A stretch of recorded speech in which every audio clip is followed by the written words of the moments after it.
जय गुरु जी, शुक्राना गुरु जी। ओम नमः शिवाय, शिव जी सदा सहाय। ओम नमः शिवाय, गुरु जी सदा सहाय। गुरु जी के चरणों में कोटि कोटि प्रणाम। संगत जी और गुरु जी, ये मेरा पहला सत्संग है, तो अगर मुझसे कोई भी भूल चूक हो जाए तो मुझे माफ कर दीजिएगा। जय गुरु जी, शुक्राना गुरु जी। मैं गुरुजी की बेटी जो यूएसए में रहती हूँ, गुरुजी की प्यारी संगत के साथ शुक्राना सत्संग शेयर करने जा रही हूँ। जय गुरुजी, शुक्राना गुरु पापा। गुरुजी ने मुझे अपने साथ कब से जोड़ के रखा है वो तो मुझे नहीं पता, लेकिन कुछ महीने पहले मुझे गुरुजी के बारे में अपनी मम्मी से पता चला। बात उन दिनों की है जब मैं अपने बेटे की वजह से बहुत ही परेशान थी। मेरा बेटा जो कि अब 7 साल का है, जो कि बोलने में और खाने में और चलने में अपनी उम्र के बच्चों से काफी पीछे है। चलने में परेशानी थी, वो एड़ी अपनी नीचे नहीं लगाता था और वो ऐसे टो वॉकिंग करता था। तो हमने काफी डॉक्टर्स को दिखाया, यहाँ पे स्पेशलिस्ट को दिखाया। कोई कहता था कि सर्जरी करवा लो, बोटॉक्स लगवा लो। जब भी मैं घर से जाती थी तो मैं अपने घर के मंदिर में बैठकर यही बोला करती थी कि भगवान जी, जो भी करना बच्चे के भविष्य को देख के करना, उसके अच्छे के लिए करना। मैं नहीं चाहती थी कि मैं कोई ऐसा डिसीजन ले लूं जो उसको आगे जाके मुश्किल में डाल दे।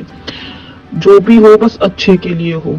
तो हम डॉक्टर के पास जाते रहे चेकअप्स के लिए, चेकअप्स ठीक जाते रहे। एक बार डॉक्टर ने बोटॉक्स सजेस्ट किया, तो हमने बोला चलो अगर बोटॉक्स से फर्क पड़ता है तो बोटॉक्स लगवा के देख लेते हैं। चले गए डॉक्टर के पास मन बनाकर बोटॉक्स लगाने के लिए, लेकिन डॉक्टर ने ही मना कर दिया। शायद उस टाइम भी गुरुजी ही हमें प्रोटेक्ट कर रहे थे।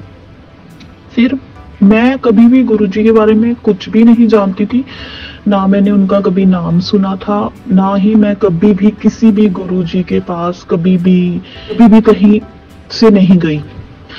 फिर बट मैं भगवान कृष्णा और राधा रानी से अक्सर सवाल जुड़ गई और उनसे पूछने लग गई कि मैं क्या करूं, मुझे रास्ता दिखाओ, मेरे को आपने प्रॉब्लम तो दी है बट उसका सोल्यूशन बताओ ताकि मैं सही डिसीजन ले सकूं।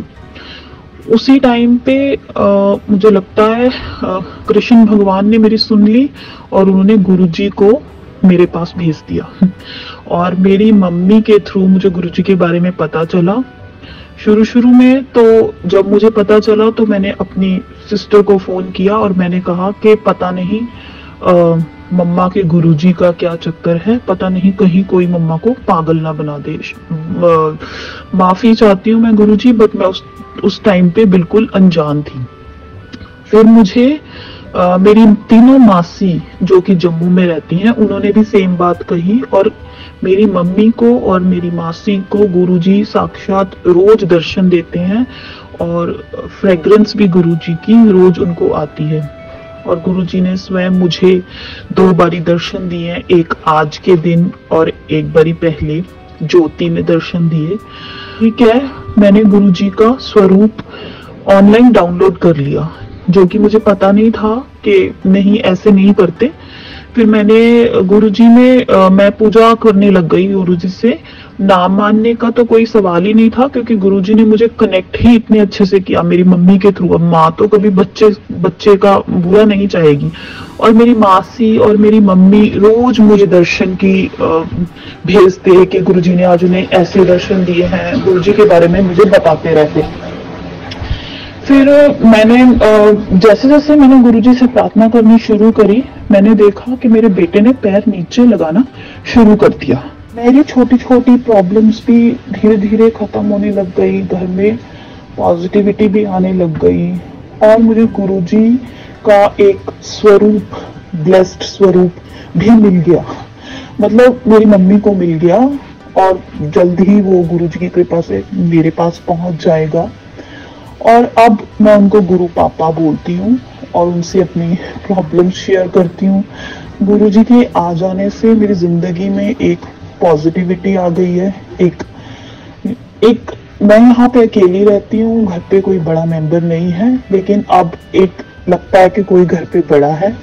मैं अभी भी सीख रही हूँ और गुरुजी मुझे सिखाते रहते हैं, मुझे छोटी छोटी बातों पे बताते भी हैं, डांटते भी हैं और मेरे को अपनी बेटी की तरह ही मानते हैं।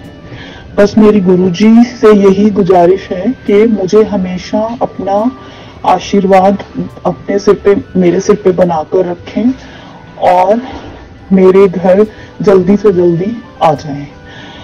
और अगर मुझसे कोई गलती हो जाए तो मुझे अपनी बेटी समझ के माफ कर दे।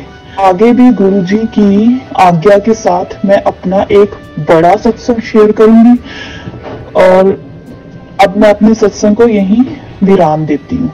जय गुरुजी, शुक्राना गुरुजी, अनंतम अनंतम शुक्राना गुरुजी।